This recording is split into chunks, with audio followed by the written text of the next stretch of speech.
Welcome to the Gen AI podcast, where the future meets fun and tech talk trends. Get ready to dive into the world of artificial intelligence like never before. Your hosts, Dale, Alan, Greg, and Val, are about to take you on a wild ride through the AI universe. So, buckle up, tune in, and let the AI adventure begin. Hello, everyone, and welcome back to another episode of the Gen AI podcast. They keep on coming. The news keeps on coming as well. One thing that we haven't kept coming is Val or Greg. L. Nicely done. Wow. That was how long did you spend thinking about that opening? I didn't actually. That just it just rolled off the tongue. That is amazing. That is amazing. This is the peak of this podcast, at least this episode already. We're not going to top this. Yeah. All right. So it's only downwards from now, right? Yeah. Downhill. Awesome. No, but we do love you, Val and Greg. I think we'll keep the joke going as long as we can.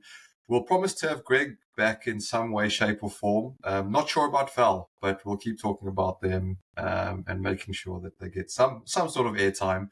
But what we do want to talk about more than them, though, is the latest release from ChatGPT 4.0. There's a lot of hype about this, Al. Where do you want to start? Yeah. So I think hype is a good word, but also it's just very exciting, right? Like, there's two things, right? There's GPT 4.0, which is, the thing that everybody can use now. And sure, they opened up access to a lot of people. I think GPT 4.0 is a smaller model. So that's why they can do it, because all of a sudden their GPU bills are going to go down. And that was the main reason why GPT-4 couldn't be used by non-premium subscribers, right? They were trying to limit numbers. They were still losing money on the premium subscribers on this, most of them, right? There's a lot of people that sign up and never use it, but so that is in itself exciting, right? Because now everybody can use custom GPTs, and it's truly an open market for this, which is great.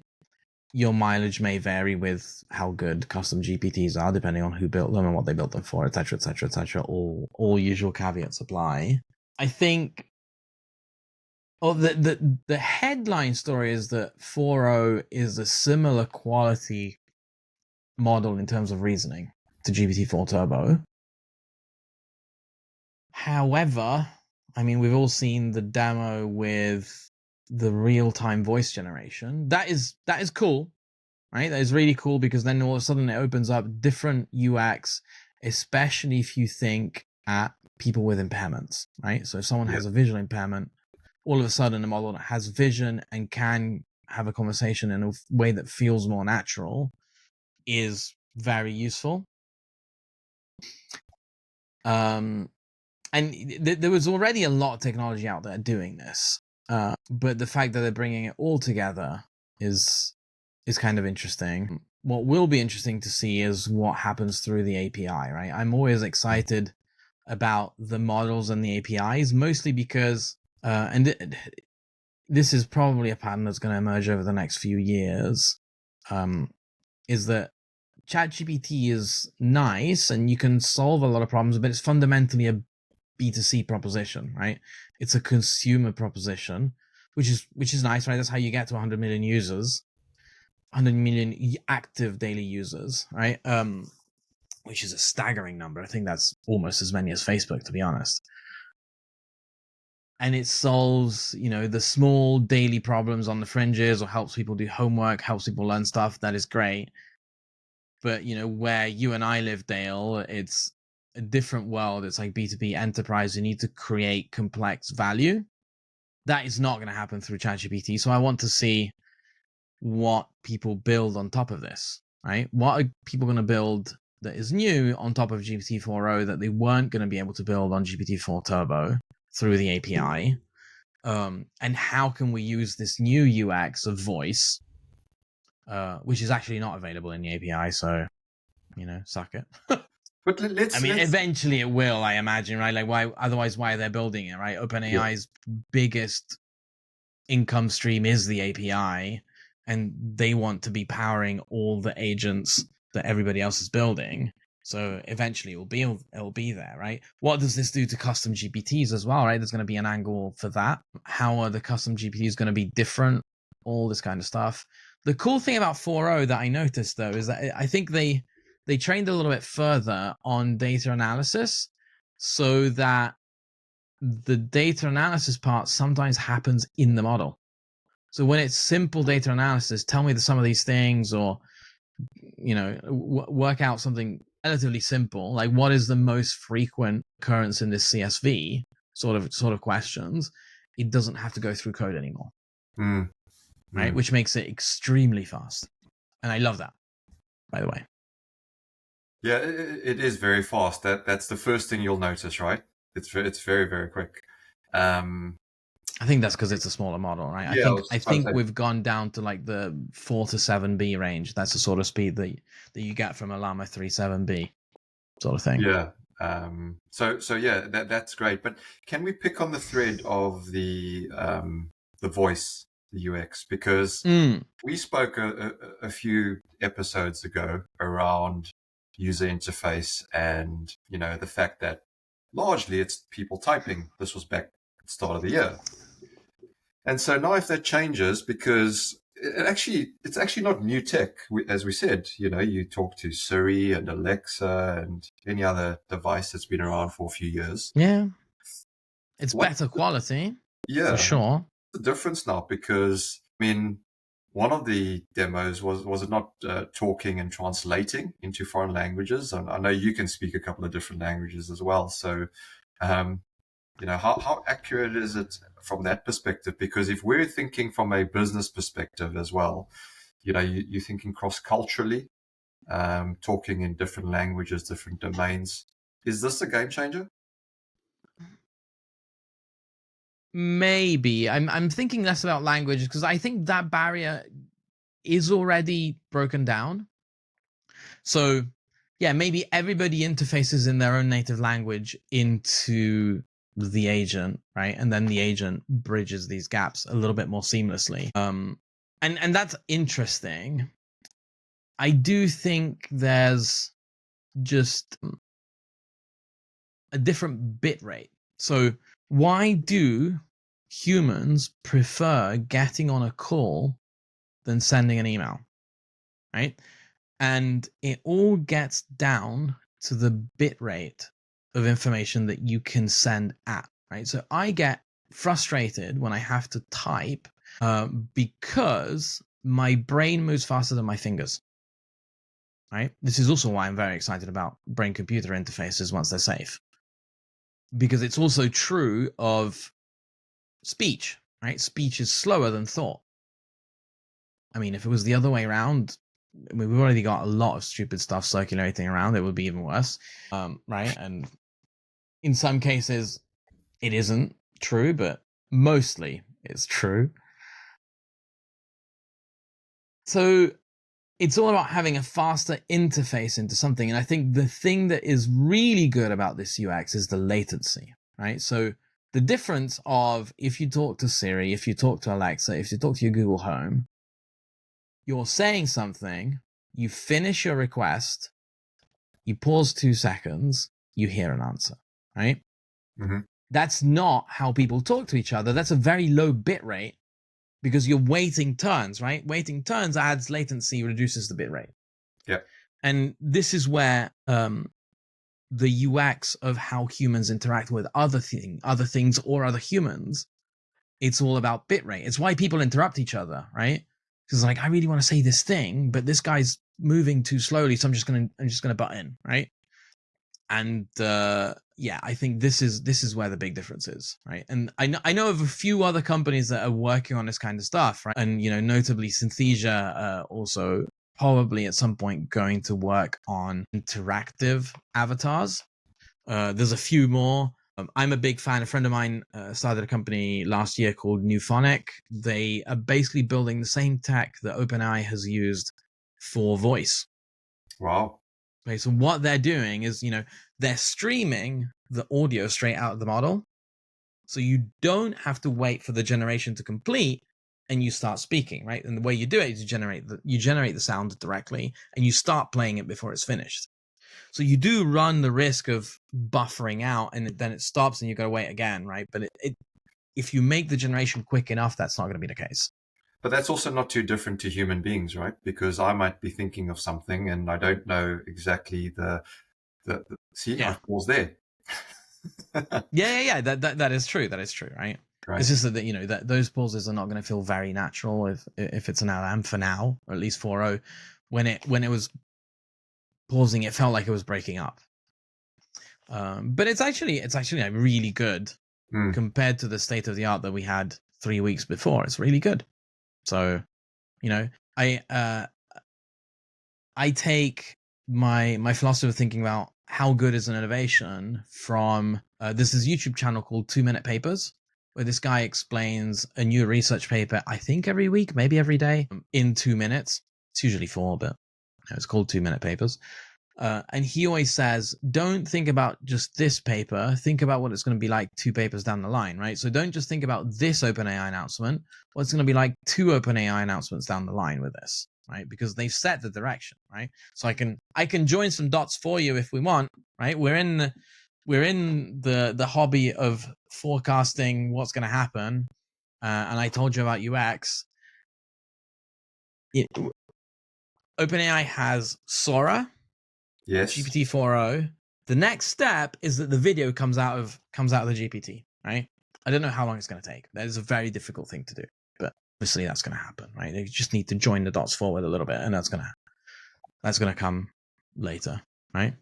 Yeah, and I can hear you're very excited by it all, and I think there are a lot of people that are excited by what it can be used for. I think there's also still apprehension, let's be honest, in the marketplace on where this is all headed and going, and the pitfalls and the potential risks and all of that. I was actually the other day, just this week actually, I'll stripping it back, and I've been asked to talk at a upcoming conference next month around the AI bubble, and I was like, well, I'm not really qualified to talk about AI, am I really? But it's really the basics. And I thought to myself, well, how many people have actually just stopped to think about artificial intelligence? And if we break those words down, artificial, what does that actually mean? Artificial means human made. A lot of people think artificial means fake, but the definition is it's human made. It's not naturally. It doesn't occur naturally. And intelligence there's lots of different meanings. Nobody agrees. I would not embark on that debate. The general one is taking information and turning it into something you can make judgments on or actions out of. The general notion is that you can take something and make decisions and judgments and actions out of those things. And so what we got here is actually what man-made decisions, but aren't all decisions man-made, or actions or judgments, right? Anyway, and then if you strip it right back, anything that is man-made is artificial. The buildings, the clothes you wear, right? Everything is artificial unless it's organically grown. Bridges, railway, schools, hospitals, whatever we're doing is artificial. So why is artificial intelligence so scary to some? I don't know. I think it's the lack of understanding of when you put those two words together, what that actually means. Bring that back up. Yeah, go ahead. No, go ahead. Sorry, you were finishing. I didn't realize that. No, it's just my train of thought here. This is unscripted, so I don't know where I'm going with this. But if I was bringing that thought back up to what you were saying, is that, okay, now we're getting an interface that is more familiar. And maybe this whole notion of artificial intelligence is less scary now. Maybe it's more scary. I don't know. But I'm just teasing out that the human psyche of where people think artificial intelligence is versus what those words actually mean, and in reality where we are. And I don't know if that's a bit too vague as a topic, but it was just a thought that occurred to me, is how do people perceive this? Yeah, and I think you're right. I mean, we could go down the philosophical debate of artificial things, right? You can even stretch it and say that all humans are artificial because they're made by other humans. Obviously, I'm being pointed about this. I don't think what people are scared of is the fact that the intelligence is artificial. What they might be scared of is that the intelligence will be a super intelligence, right? And sci-fi maybe has a lot to do with this. That it's ingrained some things in our subconscious that may be a bit wrong, because sci-fi is, it's fun to watch, but because we, I think, implicitly and subconsciously associate super intelligence with domination. And that is perhaps partly because that's what we've done to the planet, right? If you look at the planet, we are the super intelligence that has dominated everything. It sounds a bit, oppressive. And it is, actually. If you look at all the animals on the planet, the thing that they are scared of, unless you're a bear, I guess, is humans. Right? To the point that, like, lions and tigers avoid us. Yeah. Because, we shoot them. And there's only a few animals that have realized that actually alliances with the super intelligence can be profitable for the species, right? So, and it's not because they realized it themselves out of their own intelligence, by the way. So they didn't realize that cooperation would have meant mutual success, but it was us who trained them, right? So, like, we bred dogs for thousands of years to become more docile and more like a chihuahua and less like a wolf, right? I probably shouldn't define a chihuahua as docile. A Labrador, I guess. And there's an experiment in Russia where, I think it's in Russia, I don't know, but they've bred foxes for hundreds of generations of foxes, selecting the more tame ones, and they've now got foxes that basically behave like dogs, right? Yeah. Sure. Yeah. So the same thing cannot be said for cats. So cats we are the spawn of the devil, but are we at risk of being trained by AI? Is that the well, not your fault. No, but I think that's what we fear. Yeah. Right? We fear being put into submission without realizing, like dogs, right? Because over the centuries, we just get made docile, subservient of the super intelligence, or quite literally by oppression. So think more the Matrix, right? Yeah. Now, with what we have now, there's clearly out of the question. 50 years from now, 100 years from now, we don't really know. But I do have a point of view. And my point of view is this. Why should a super intelligence that lives in a virtual environment and can beam itself anywhere in the universe, as long as there is a source of photons, so there is a star at the speed of light, why should it give a monkeys about bags of meat that can talk? Right? And I'm being obviously a little bit pointed about this, but maybe it's the usual thing that humans do, and we think we're more important than we actually are. Right? So even if the super intelligence takes over, it'll just beam itself around the universe and probably also avoid us because we are a toxic species. Yes. Right? And yes. Like, oh, they're destroying this planet, so let's go to a different one, right? Like, honestly, a super intelligence can live on a data center on Mars, right? Just get some robots, ship them out there, build it. Yeah. Beam yourself across, done. Yeah. It can travel through space, doesn't need oxygen. And it could probably build a data center on Mars faster than we can build a supermarket in Slough. Yes. Given that, we talk about projects a lot. Exactly.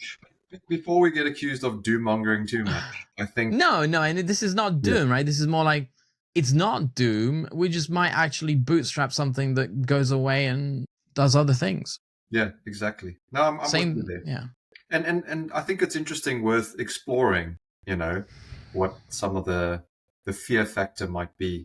because along the lines of fear factors, when I saw you commenting on this, there was a patent You saw that. You saw of the that. earphones, Yeah. the earpods, where they have all these different sensors censoring everything from your what was it, electric waves in your brain through to how you feel, Yeah. emotions, and all Basically these. putting EKG and all sorts of stuff in the headphones, right? It's a patent, but there's no Yeah, product. it's a patent, but it's not a product for those that are interested. But I thought your comment was quite interesting that you can patent anything you want. Yeah.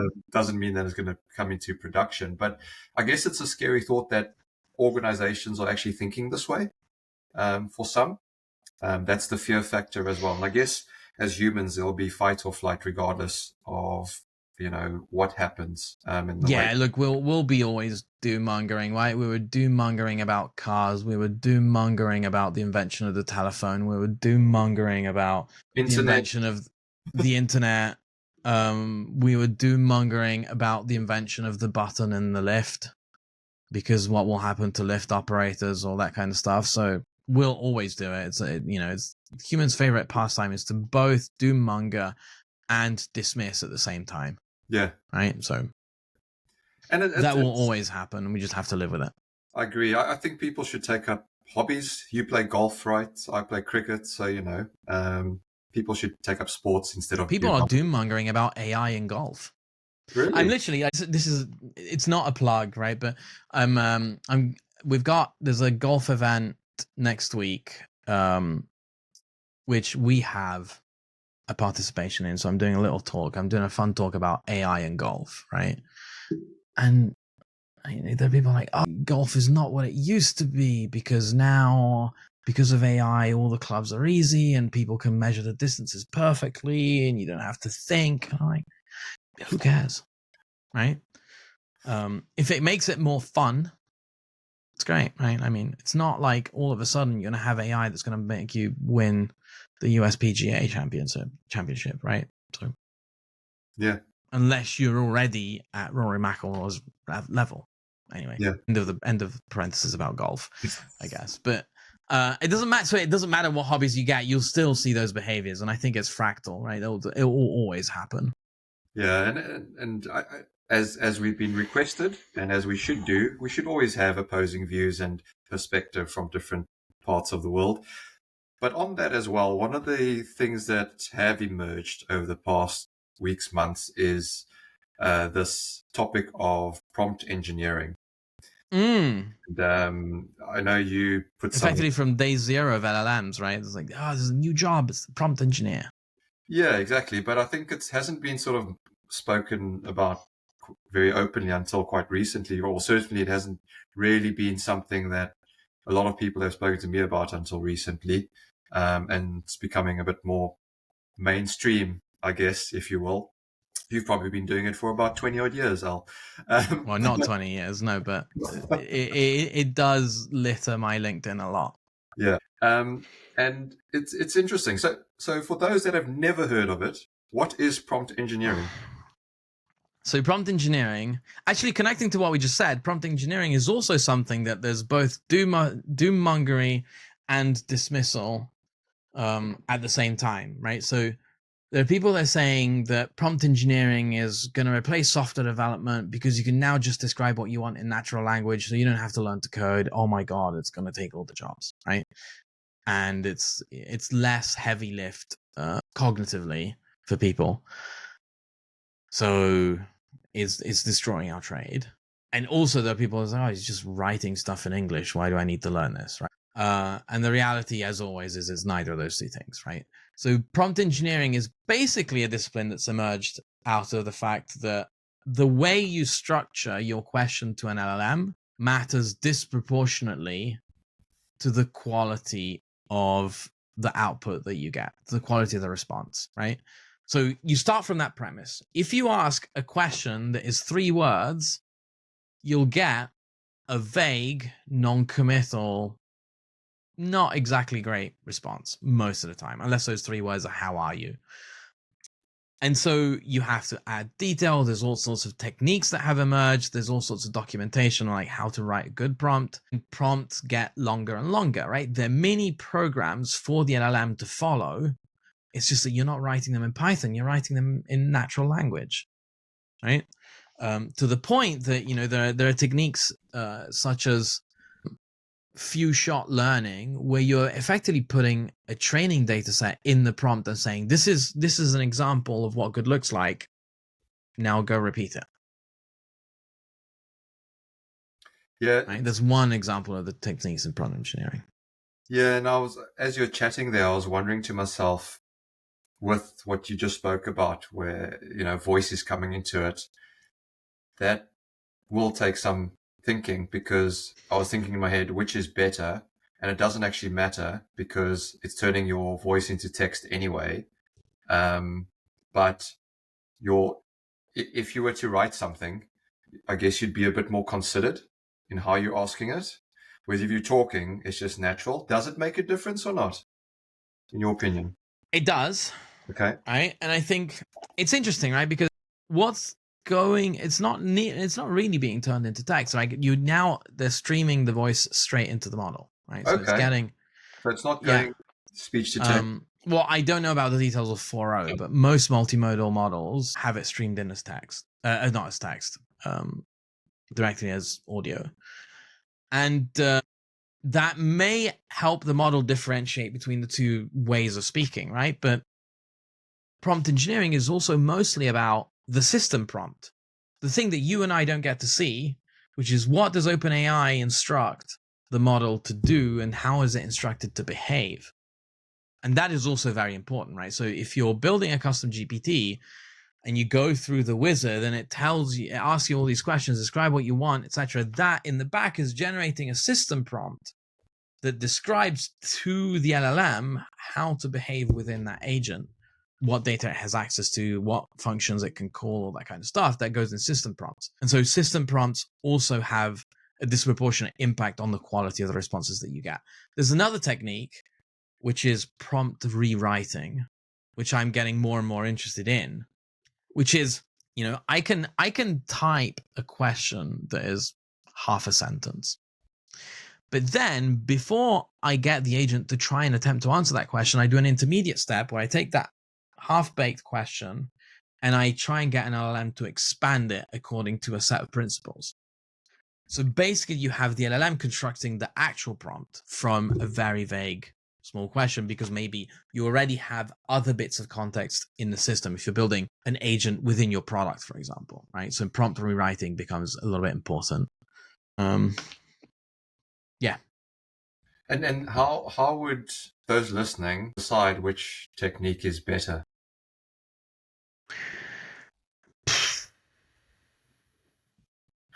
Evaluation there's a whole thing around it, right?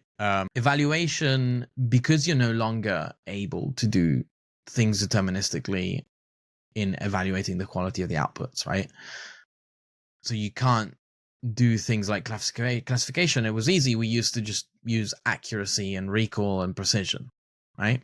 And you have those three things and you're happy.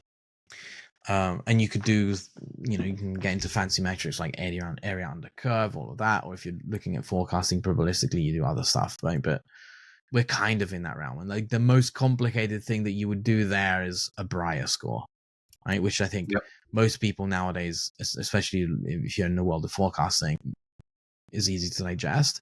But the problem here is that we've moved from the close-ended question to the open-ended question. So how do you evaluate open-ended questions in bulk? And here is a very interesting analogy, because that is exactly the problem that teachers have had all along, right? We used to have a lot more open-ended testing in the school system compared to today, right?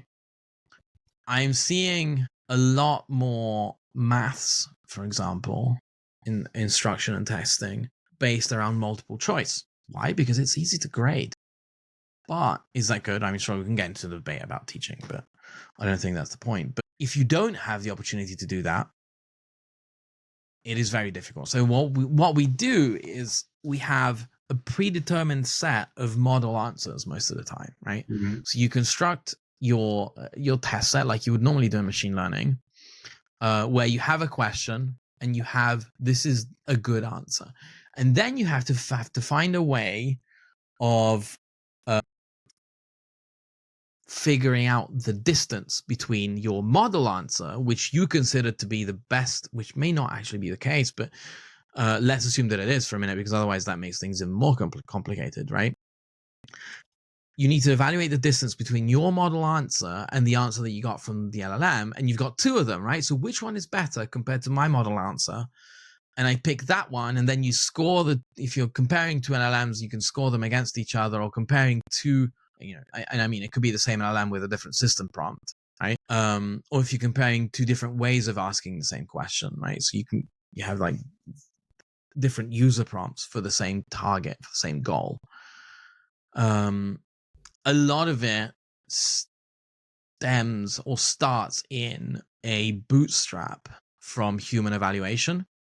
This is where techniques like reinforcement learning with human feedback or direct preference optimization come from, which is you effectively train a supervisor model or a feedback model that learns how the human does preferences, right? But that needs to collect a lot of data from humans expressing preferences according to a set of criteria, right? So it's a very difficult game. And it's one of the hardest things because, we're no longer evaluating accuracy or anything like that. All of a sudden, how do you compare two consultants solving the same problem? Yes. It's that category of evaluation. Yeah, it's a tough one, right? Because whether it's consultants, whether it's staff members, whether it's two project managers, you will approach situations differently based on your experience, your window of the world, and how you perceive to be the path forward. And so it's no different, I guess, when it comes to AI. I think for me, thinking about it as well, and I still think, I don't know where you are with this, but I still think we're just at the start of where this is going to lead us. There's a lot that has happened, but we are truly at the start, and it's exciting. It is exciting. And if we cast our into the future as you were doing, I think, what does that mean for projects and project delivery? For me, it means this. I think we are more mature when it comes to AI in the office. Where I think we still have a lot of growth to happen is AI on site. That is my personal view. And I think it's all well and good replacing, and I might be a bit controversial because I'm talking to you about this. It's all well and good having AI look at our cost, schedule, and risk data, and any other data we might have. But we all know that projects get delivered on site. And so for me, I think the real advantage will be if we can take that data directly and then start making real tangible differences on site. And this isn't to replace site workers or site engineers. This is to improve the way we deliver projects, improve safety, ensure that people are delivering to time, to budget, and it's not just a computer exercise in the office. Those are my thoughts, bringing it all back to what I think our main audience is in terms of what does AI mean for project delivery.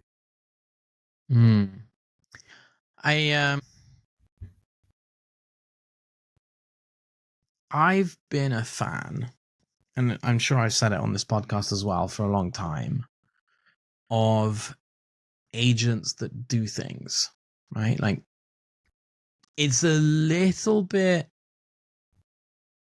unexciting and not very impressive, and maybe a little bit depressing when we start seeing everyone now has a chatbot agent on their website, right? And the only thing that is doing, it has access to a handful of documents and can answer the questions about those documents, right? There's right? It's a step up from what we used to have.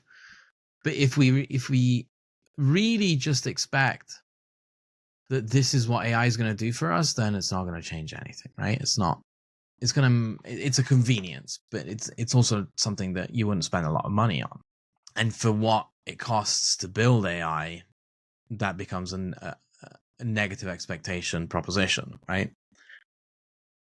However, I said this before, agents need to do things. That's when it becomes interesting. Right? So you equip an agent with knowledge, and it can tell you about knowledge, but make it use that knowledge. So what are the actions that you take that you can delegate to an agent, and all of a sudden it starts doing things for you? This is where it becomes interesting, right? And I think this is going to be true in every single vertical, right? There's a lot of companies. I'm a big fan of Artisan. They came out of Y Combinator in, I think it was winter 23. Okay. Where they are building basically automated team members. Okay. To do certain parts of a role, right? So I think currently they have one and they're building two more, but they've got an automated BDR, right? It's not projects, but I can imagine, and that is not actually replacing BDRs. It's not the people that use Artisan hire less BDRs. It's that the boring stuff that the BDR has to do has gone away. Now, BDRs right now use templated sequences. They're very static. We all get them all the time, right? There's like all this cold outreach. And we just mark it as spam most of the time because it doesn't feel like the person reaching out has even thought about anything that we do, right? Yeah. And that's because they haven't, right? They just use a template, right? So BDR is a game of just go out en masse, right? And we get our BDRs to not do that because it is pretty low success rates, right? But anyway, and the extreme version of that is a form of phishing, right? When you're just like, I got one yesterday. It was like, are you the right person to talk about the marketing budget? Right? And everybody at Mplan got the same email at the same time. I'm like, that's not smart. That's spam. Yeah. Anyhow, because they're phishing for like either someone says yes or someone says this is the person you want to talk to, right? So how does this change, right? You finally have an agent that you can just get it to go and find out all the information about the organization that you want to start a conversation with. And you want to start a conversation with an organization because you believe that you can bring value to them, right? It's not like doing cold outreach is an evil thing. It's bringing some new knowledge to someone, but you have to have done the homework to make that knowledge useful to them before you reach out, right? And this is what someone who has to send out, 50 outreach a day, you just can't do it, right? Mm. So you can have an agent that collects all the information, contextualizes it, does that part of the reasoning, and comes up with an opening email that connects their value proposition to yours and has a valuable story, and it's different for every single email that goes out, right? That's not what BDRs do today. And then the kicker to it is that you interact with it, it goes on Slack and you tell it what to do and it starts doing those things, right? So you say like, I want to start reaching out to Canada, and it goes and finds lists and prepares all those things on its own, right? And then your actual human BDR picks up the ones that responded.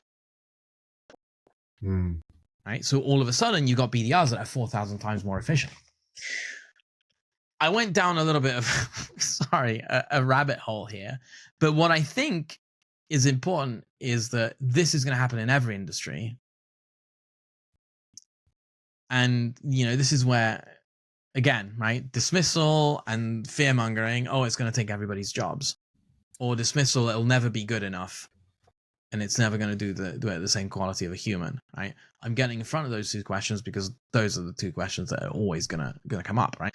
And sometimes it'll replace a job, but if a job gets replaced by a bit of code, maybe it's better that you go and do a job that is more elevating, right?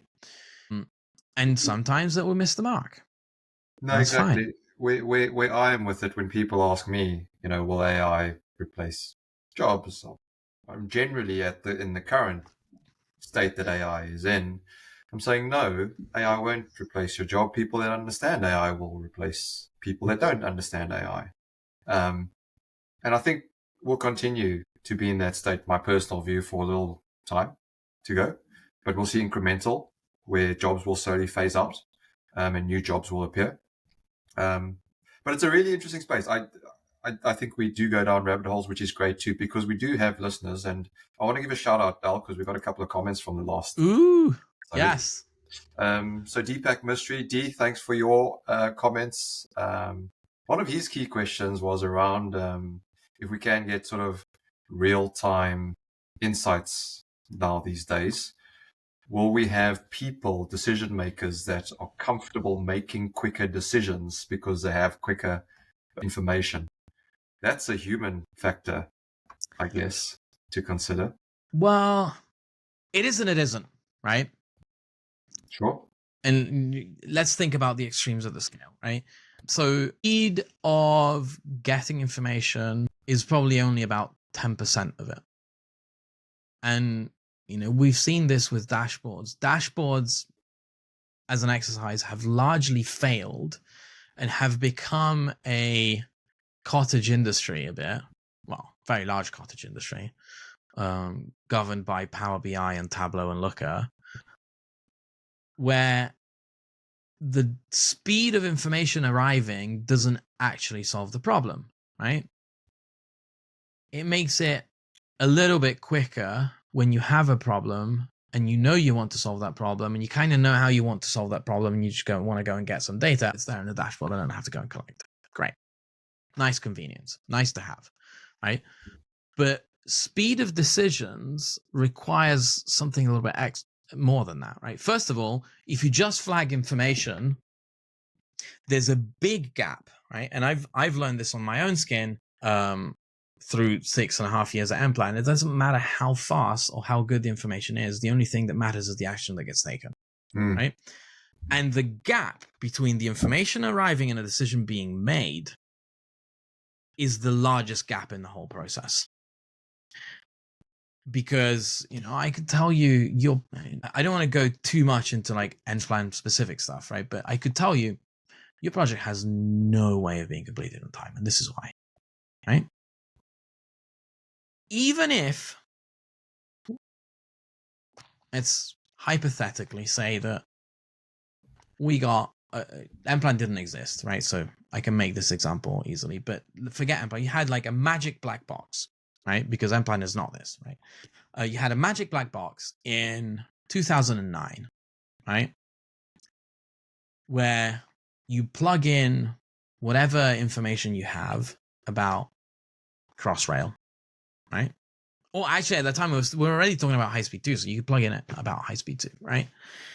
And then you get a prediction that says, well, you're going to can the bit that goes to Manchester. You're going to not do the tunnels that go from Euston to Old Oak Common. Make all these political decisions, and your budget is going to increase by this much, right? Because at the time, we were talking about it being a political thing, right? And this is in no way a comment on any of the performance of High Speed 2 as an entity, which I think is, under enormous amounts of pressure from all sorts of stakeholders that probably should have no business in saying anything. And all sorts of prime ministers that have churned through and have put their own stamp on it. But, even if you had a black box that told you all of this and even told you about all the churn in prime ministers that we've had and all the political influencing that has been done on High Speed 2, etc., etc., etc., etc., if you say that and you get it right, you've done a terrible job. Because you haven't prevented any of that from happening, right? So it doesn't matter. I mean, it does, but it's not sufficient. Mm-hmm.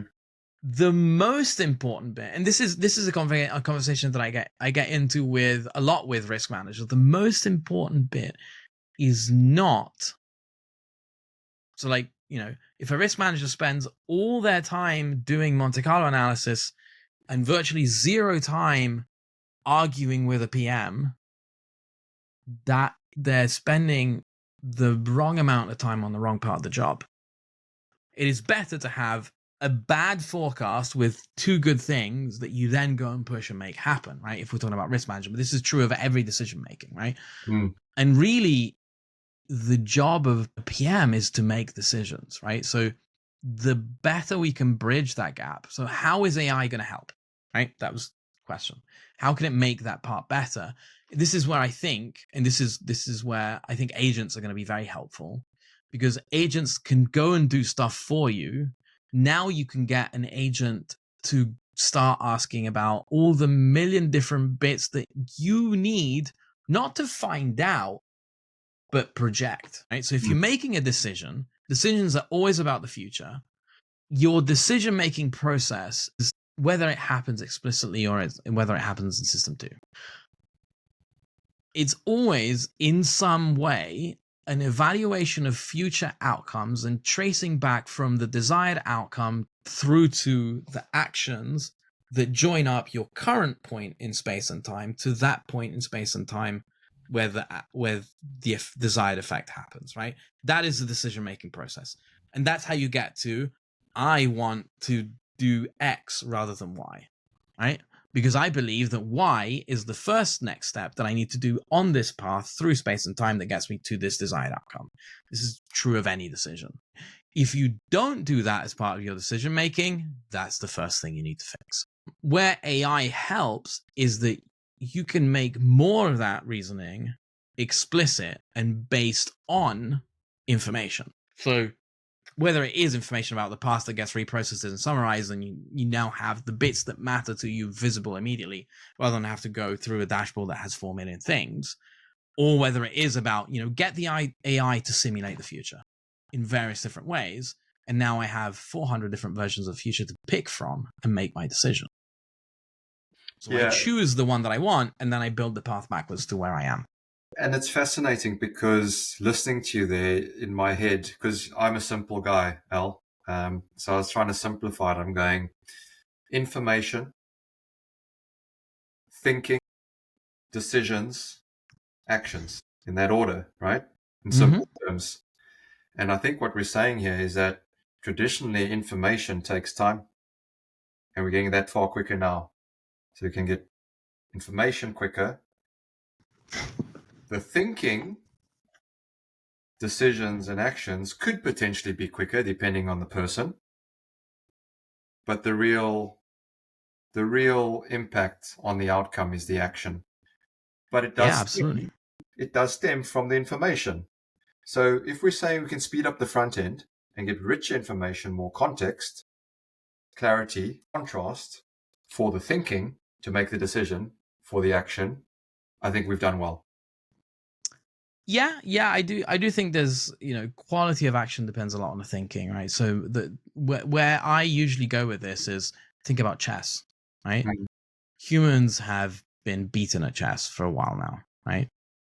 We cannot win a single game of chess against the best AI, and we can't win a single game of Go, right? Finite games are an easy way of thinking about decision making, right? So if I decide, the decision is, what piece do I move and where do I move it to, right? It's very limited in terms of things you can do. The space of action available to you is a finite set, and your decision is choose from that space. The way you choose, and this is true of everyone who's played chess more than once, is you think about, if I do this, then this person may do this or may do this other thing, and you evaluate options and you're branching, right? And this is inevitable, right? Thinking about the future involves branching multiple times, right? So the reason why we're now in a place where we cannot win against any AI at chess or Go is because the models are so good at branching and so accurate at knowing within those branches what are most likely things to happen, that they'll then bring it back down. And rational decision making is actually quite simple because in these cases, because you then end up with what is the action with the highest probability of winning. You always then sort and pick that, right? So the act of decision making gets made incredibly simple by the creation of the supporting data in the pathways of what am I going to do now. The world is not a finite game, right? So you have to add uncertainty, you have to add unknown and unknowability of things, and so it becomes a little bit more heuristic based, right? This is why the gut is really just a heuristic, but you can build a lot more things to make it less that way. You'll never get to perfect decision making if you're outside of a finite game, but you can still make it a lot better, and you make it better by doing the same thing. You explore as much as possible of the space of the future and do it as thoroughly as possible. Sorry, I got a little bit technical there, but I think it's decision theory is one of the things that actually fascinates me a ton as well.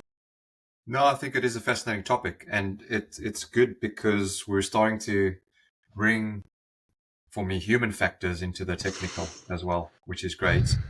And I'm glad that you get all geeky and I'm the dumbass on the pod that, asks the 101 questions, which is great because it's good for my learning if no one else is. But we do have someone else as well. We've got Canada. So Ricardo Costantino. Hi. Yeah, hi, Ricardo. He just wants to say that he does listen from Canada, which is awesome. And he's got a comment there on RCF, which you can tackle on LinkedIn if you want, Al. Yes, yeah, I saw that. I forgot to reply. No, I started thinking about it and then made a cup of tea and ADHD kicked in and I just didn't. Yeah. No, it's great that keep the comments coming in, folks. We love the feedback. It's not just Al and I talking. We have at least 2 or 3 other listeners, and we've got someone from across the pond, which is great too. So if you're out there, let us know wherever in the world you are: States, Australia, Far East, Middle East, Africa, South America, Antarctica. wherever. Yeah. There's projects there. Exactly. There's no reason why the internet is there as well. There's no reason why. Projects in the middle of the ocean as well. So, if you're listening. Penguins have their own little nest projects as well. Exactly. Penguins should listen to us. Penguins should listen to us indeed. But look, it's always fascinating talking to you, Al. I love it. Every episode's a school day for me, which is great. How do we want to end this one off, I guess, is that it is a fast-moving arena.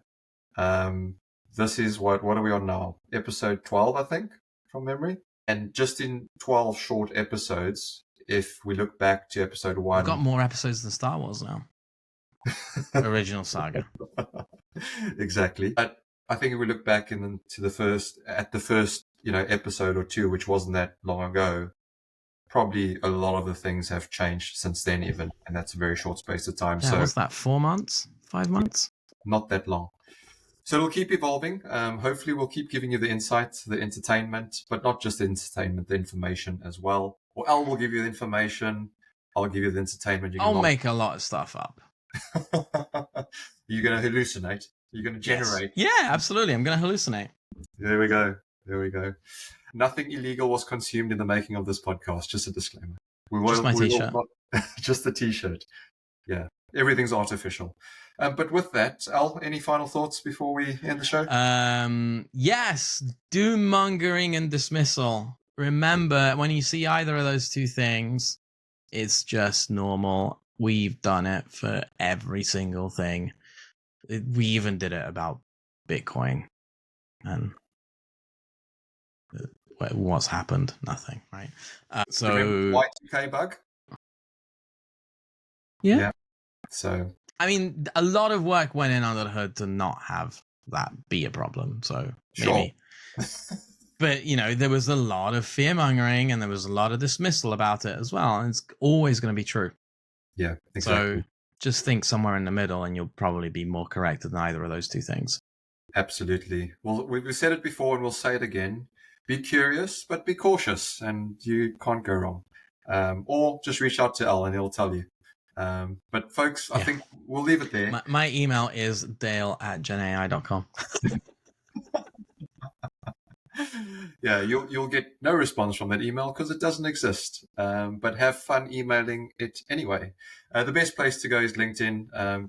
Get liking us, get following us. Please, it means more than to us than you imagine. It helps grow the show, and also, reach a larger audience, and so we can get more feedback and make this better for you. So with that, thank you so much once again for spending the best part of an hour of your time with us, and we'll catch you on the next episode. It's bye for now. Bye.